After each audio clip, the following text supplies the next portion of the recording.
다윗은 여호와의 율법은 완전하여 내가 전부터 주의 증거를 궁구함으로 주께서 영원히 세우신 것인 줄을 알았나이다.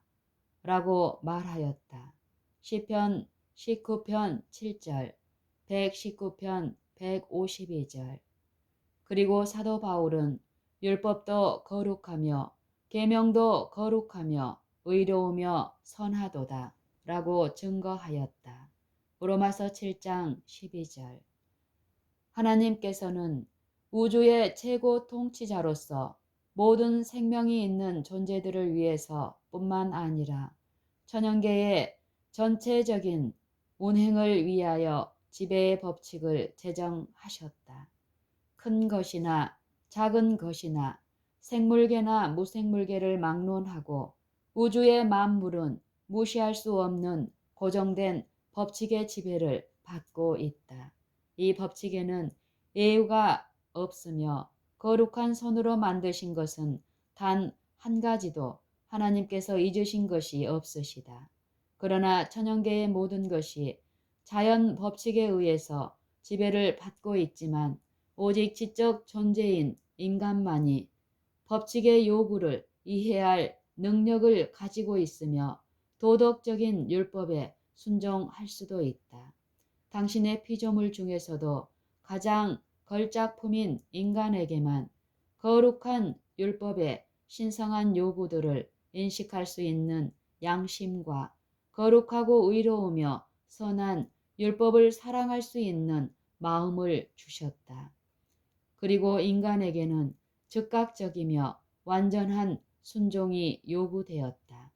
그렇지만 하나님께서는 인간이 억지로 순종하도록 강제하지 않으시며 자유로운 도덕적 존재로서 대우하신다. 인간의 개인적 책임에 대한 문제를 이해하는 자가 극히 드물다. 인간의 개인적인 책임에 대한 문제를 이해하는 자가 극히 드물다. 그러나 이것은 가장 중대한 문제이다. 우리는 각자가 순종하며 살 수도 있고 하나님의 율법을 범하며 당신의 권위를 무시하고 그런 생애에 따르는 벌을 받을 수도 있다.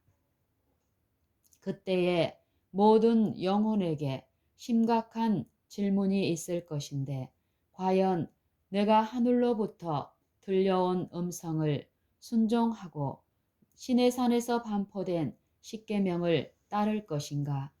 아니면 허다한 무리들과 더불어 빛나는 율법을 짓밟을 것인가?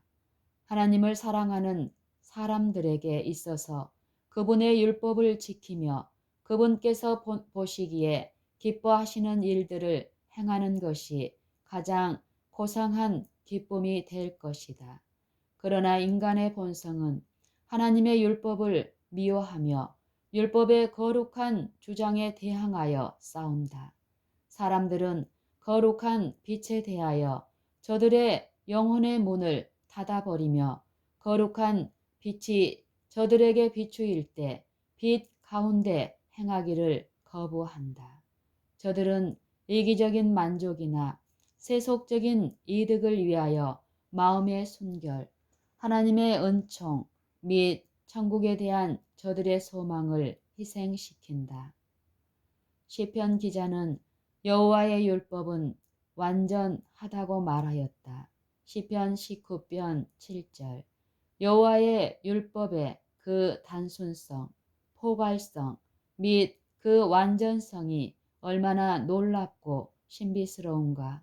율법의 내용이 너무나 간단 명료하기 때문에 우리들이 모든 계명을 쉽게 암기할 수 있으나 그 의미는 너무나 원대하며 하나님의 전체적인 섭리를 나타내기에 부족함이 없고 외형적인 행동만을 인식하는 것이 아니라 마음속에 있는 사상, 의도, 욕망 및 정서까지도 살핀다. 인간의 법률은 이 같은 일을 할 수 없다. 인간의 법률은 다만 외형적인 행동만을 제재할 수 있다. 인간은 범죄자이면서도 자신의 악행이 인간의 눈에 띄지 않도록 숨길 수 있다. 또한 도둑질, 살인 혹은 간통죄를 범한 형사상의 범인이 되고서도 발견되지 않는 한 법률이 그를 범죄자로 정죄할 수 없다. 하나님의 율법은 마음 속에 들끓는 질투, 시기심, 증오심, 악의 원한, 정욕 및 야심 등을 주시하여 본다.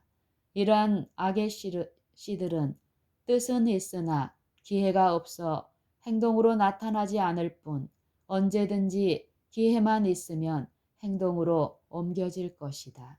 그리고 이러한 모든 제약적인 감정은 하나님께서 모든 행위와 모든 은밀한 일을 선악간에 심판하실 그날에 심판을 받게 될 것이다.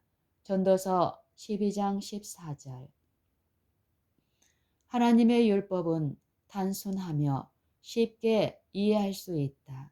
저들의 머리로 이해할 수 있는 것만을 믿는다면 거만하게 자랑하며 인간의 생애와 천연계에 나타난 하나님의 능력의 표현 가운데 가장 깊은 철학이나 가장 광범위한 연구력을 가지고도 설명할 수 없는 신비한 것들이 있음을 잊어버리는 자들이 있다. 그러나 하나님의 율법 가운데는 신비에 속한 것이 없다. 모든 사람들이 율법이 포함하고 있는 위대한 진리를 깨달을 수 있다.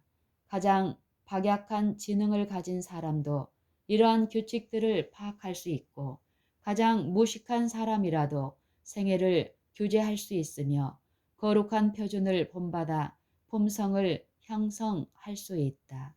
만약 인간의 자녀들이 최선의 능력을 다하여 이 율법을 순종한다면 하나님의 목적과 계획을 더욱 밝히 깨달을 수 있는 정신력과 식별력을 얻게 될 것이다.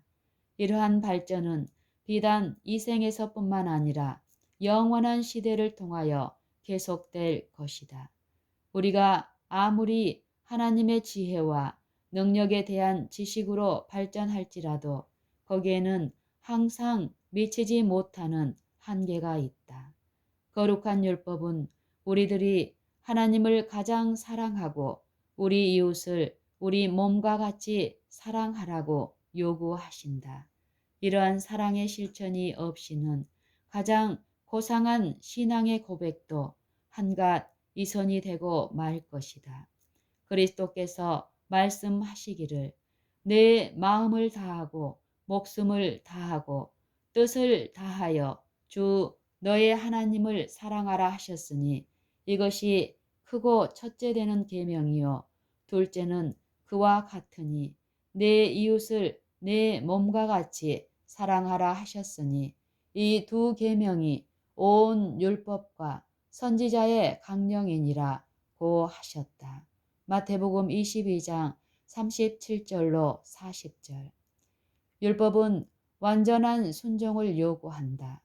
누구든지 온 율법을 지키다가 그 하나에 거치면 모두 범한 자가 된다. 야고보서 2장 10절. 하늘에 계신 하나님께 대하여 불충성하지 않고는 10계명 가운데 단 하나도 범할 수 없다. 율법의 요구에 대한 가장 작은 이탈 행위일지라도 무시하거나 고의적인 범죄를 하는 것은 죄이며 모든 죄는 죄인으로 하나님의 진노를 받게 한다. 오직 순종만이 고대 이스라엘이 하나님의 각별하신 은총을 받는 백성이 되게 한 약속의 성취를 받는 조건이었다. 그 율법에 대한 순종은 히브리인들에게 한 것처럼 오늘날에도 개인들과 국가에게 놀라운 축복을 가져다 줄 것이다.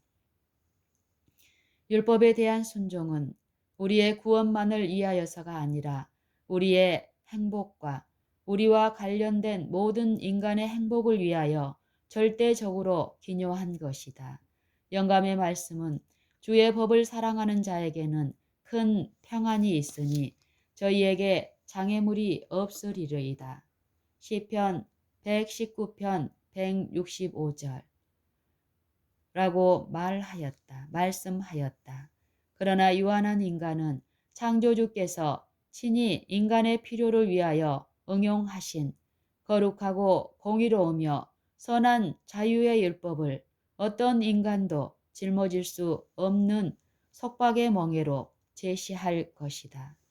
그러나 율법을 고통스러운 멍에로 여기는 사람은 죄인이며 율법의 교훈 가운데서 아름다움을 발견할 수 없는 사람은 율법을 범한 사람이다. 육신의 생각은 하나님과 원수가 되나니 이는 하나님의 법에 굴복치 아니할 뿐 아니라 할 수도 없다. 로마서 8장 7절. 율법으로는 죄를 깨달음이니 로마서 3장 20절. 죄는 불법이기 때문이다. 요한일서 3장 4절. 인간이 죄를 깨닫게 되는 것은 율법이 있기 때문이며 저들이 구세주에 대한 필요를 느끼기 이전에 저들 자신이 하나님의 진노하심을 받게 될 죄인들임을 자각해야 한다. 사단은 죄의 가혹한 특성을 인간이 제대로 평가하지 못하도록 계속적으로 활동하고 있다. 하나님의 율법을 저희 발로 짓밟은 자들은 큰 기만자의 일을 하고 있는데 저들은 죄에 대한 정의를 내릴 수 없고 범죄자의 양심에 호소할 수 있는 유일한 원칙을 거부하기 때문이다. 제약적이지만 종종 가볍게 넘겨버리는 은밀한 목적들일지라도 실제에 있어서 그것들이 품성의 기초가 되고 시험거리가 되므로 하나님의 율법은 그 은밀한 목적들을 엄밀히 살핀다. 율법은 죄인이 자신의 도덕적인 품성에 대한 올바른 지식을 갖고자 할 때 들여다볼 수 있는 거울이다.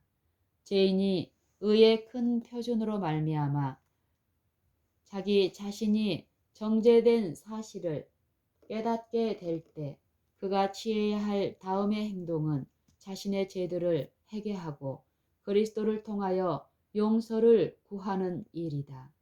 이 일에 실패함으로 많은 사람들은 저희 허물을 드러내는 거울을 깨려고 하며 저희 생애와 품성 가운데 있는 오점들을 지적하는 율법을 무력하게 하기 위하여 온갖 노력을 다하고 있다. 우리는 큰 제약의 시대에 살고 있다. 허다한 인간들은 제약적인 간섭과 악한 습성의 노예가 되어 있으며 저들을 결박한 속박은 끊어버리기 힘들다. 제약은 홍수처럼 온 땅에 범람하고 있다. 매일 발생하는 범죄 사건은 언급하기조차 두려울 정도이다. 그럼에도 불구하고 시온성의 파수꾼이라고 자처하는 사람들은 율법은 유대인만을 위하여 제정된 것이며 복음시대를 돌이켜 한 영광스러운 특권으로 말미암아 폐하여진 것이라고 가르칠 것이다. 불법과 범죄가 편만한 세상의 상태와 목사들과 신자들이 율법은 아무런 제어력이 없다고 주장하며 가르치는 것 사이에 어떤 관계가 있는 것이 아닐까? 우리는 큰 제약의 시대에 살고 있다. 허다한 인간들은 제약적인 간섭과 악한 습성의 노예가 되어 있으며 저들을 결박한 속박은 끊어버리기 힘들다.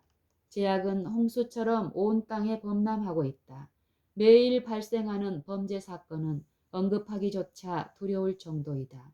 그럼에도 불구하고 시온성의 파수꾼이라고 자처하는 사람들은 율법은 유대인만을 위하여 제정된 것이며 복음시대를 돌이켜 한 영광스러운 특권으로 말미암아 폐하여진 것이라고 가르칠 것이다. 불법과 범죄가 편만한 세상의 상태와 목사들과 신자들이 율법은 아무런 제어력이 없다고 주장하며 가르치는 것 사이에 어떤 관계가 있는 것이 아닐까? 하나님의 율법에 정죄하는 권세는 우리가 행하는 일에만 미치는 것이 아니라 우리가 행하지 않는 일에도 그 권세가 미친다. 우리는 하나님께서 행하라고 요구하신 일들을 소홀히 함으로 우리 자신을 정당화하려 해서는 안 된다. 우리는 악을 그쳐야 할 뿐만 아니라 선을 행하는 법을 배워야 한다. 하나님께서는 선한 일을 실현할 수 있는 능력을 우리에게 주셨으며 만일 이러한 능력들을 제대로 활용하지 않는다면 우리는 분명히 악하고 게으른 종이라는 인정을 받게 될 것이다. 우리가 중대한 범죄를 저지르지 않고 그러한 죄악들이 하나님의 책에 기록되어 우리를 정죄하지 않을지라도 우리의 행위가 순결하거나 선하지 못하면 향상되지 못하고 고귀하다고 기록되지 않은 사실은 우리가 우리에게 맡겨진 재능을 개발하지 못했다는 증거가 될 것이며 우리를 정죄할 것이다. 하나님의 율법은 인간이 창조되기 이전부터 존재하여 있었다. 이 율법은 거룩한 존재자들의 상태에 적용되도록 제정되었으며 천사들까지도 이 율법의 지배를 받았다. 인간이 범죄한 후에도 의의 원칙들은 변치 않았다. 율법에서 단 한 가지도 폐한 것이 없으며 율법의 거룩한 교훈에서 단 한 가지도 개선할 수 있는 것이 없다. 태초부터 이 율법이 존재하였던 것처럼 이 율법은 끊임없는 영원한 시대를 통하여 계속적으로 존재할 것이다. 시편 기자는 내가 전부터 주의 증거를 궁구함으로 주께서 영원히 세우신 것인 줄 알았나이다. 시편 119편 152편에서 말하였다. 내가 전부터 주의 증거를 궁구함으로 주께서 영원히 세우신 줄을 알았나이다. 천사들을 지배하며 가장 은밀한 사상과 욕망과 기질의 순결성을 요구하며 영원 무궁토록 존재할 이 율법으로 온 세상이 신속히 다가오고 있는 하나님의 날에 심판을 받게 될 것이다. 시편 111편 8절. 범죄자들은 스스로 지존자께서는 알지 못하시고 전능자께서는 생각지 않으시며 하나님께서 항상 저들을 용서하시지 않을 것이라고 생각할런지 모른다. 불언관 저들은 저희 행위에 대한 보상, 곧 죄의 값인 사망을 받게 될 것이며 율법을 지킨 의로운 백성은 하늘 도성의 진주문을 통하여 천국으로 인도될 것이며 하나님과 어린 양의 앞에서 불멸의 생명과 기쁨의 면류관을 쓰게 될 것이다. 천사들을 지배하며 가장 은밀한 사상과 욕망과 기질의 순결성을 요구하며 영원 무궁토록 존재할 이 율법으로 온 세상이 신속히 다가오고 있는 하나님의 날에 심판을 받게 될 것이다. 범죄자들은 스스로 지존자께서는 알지 못하시고 전능자께서는 생각지 않으시며 하나님께서 항상 저들을 용서하시지 않을 것이라고 생각할는지 모른다. 불언간 저들은 저희 행위에 대한 보상, 곧 죄값인 사망을 받게 될 것이며 율법을 지킨 의로운 백성은 하늘 도성의 진주문을 통하여 천국으로 인도될 것이며 하나님과 어린 양의 앞에서 불멸의 생명과 기쁨의 면류관을 쓰게 될 것이다. 나는 어젯밤 마음에 큰 부담을 안고 잠에서 깨어났다. 나는 형제 자매들에게 기별을 전하고 있었으며 그 기별은 성령을 받는 문제와 인간 대리자를 통하여 나타나는 성령의 역사에 대하여 그릇된 이론들을 주장하는 사람들의 일에 관한 경고와 교훈의 기별이었다. 나는 1844년의 실현기가 지난 후 우리들이 당면했던 꼭 같은 광신주의가 마지막 시대에 또다시 우리들 사이에 등장하게 될 것이며 우리가 초기 경험에서 단호하게 대처했던 것처럼 오늘날에도 결정적으로 이 악을 대처해야만 한다는 지시를 받았다. 우리는 크고도 엄숙한 사건들의 문지방에 서 있다. 예언들은 성취되고 있다. 이상스럽고 중대한 역사가 하늘책에 기록되어 있으며 불언관 나타나리라고 예언된 사건들이 하나님의 크신 날을 앞질러 벌어지고 있다. 이 세상의 모든 사태는 불안정한 상태에 놓여 있다. 민족들은 분노하고 있으며 전쟁을 위한 큰 준비가 진행되고 있다. 나라와 왕국들은 서로 음모를 꾸미고 있다. 하나님의 큰 날은 급속히 다가오고 있다.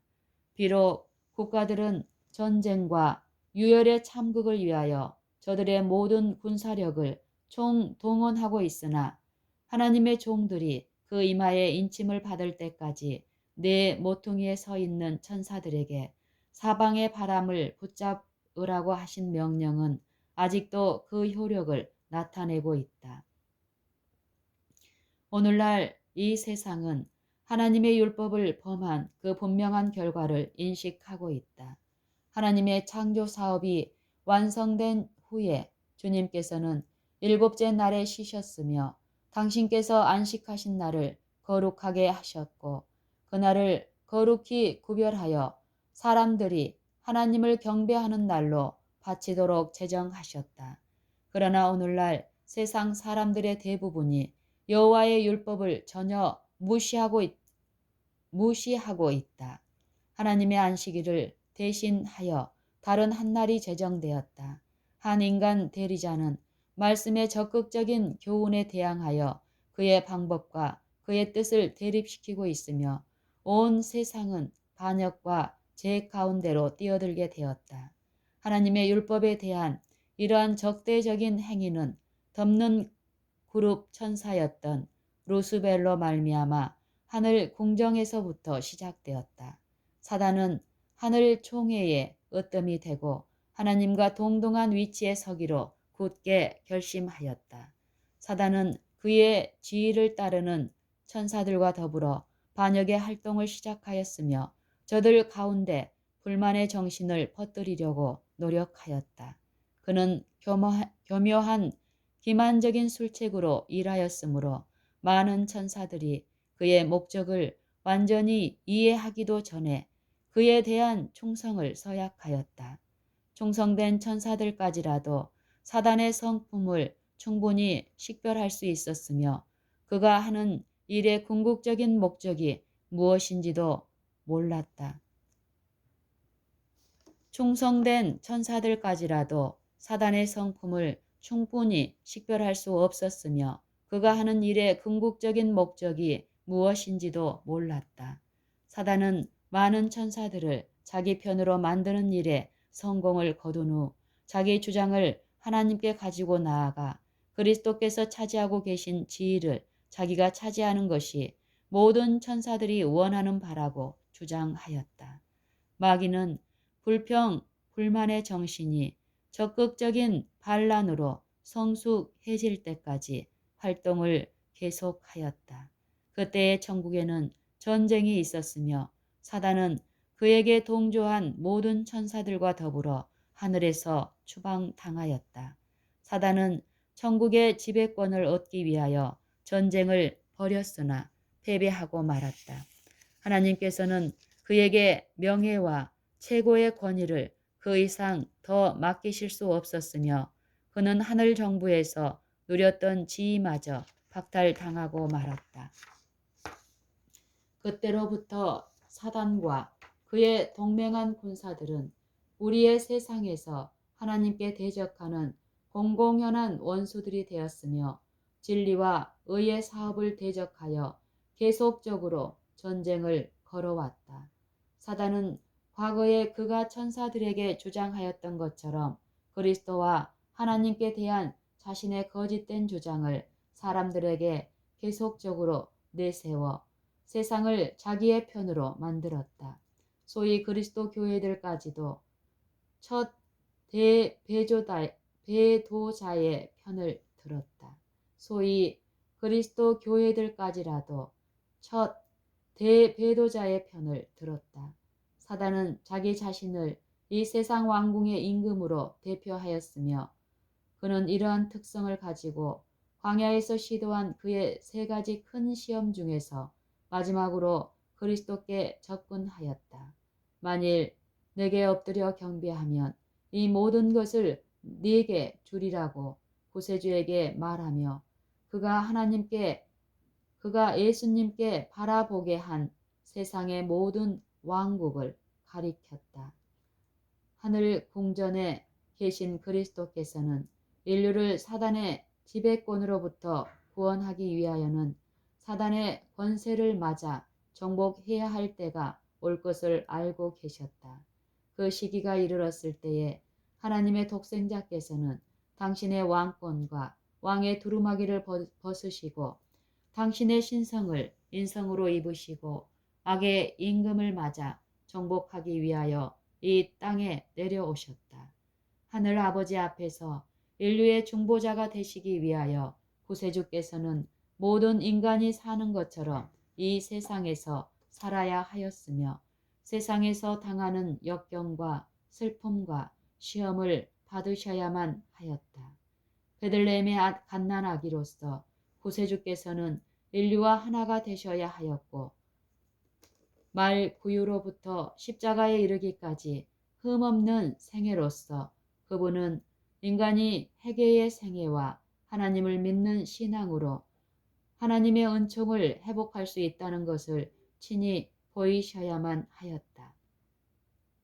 주님께서는 인간에게 구속하시는 은혜와 죄의 용서하심을 가져오셨다. 만일 인간이 충성심을 되찾고 그 이상 더 범죄하지 않으려 한다면 저들은 용서를 받을 것이다.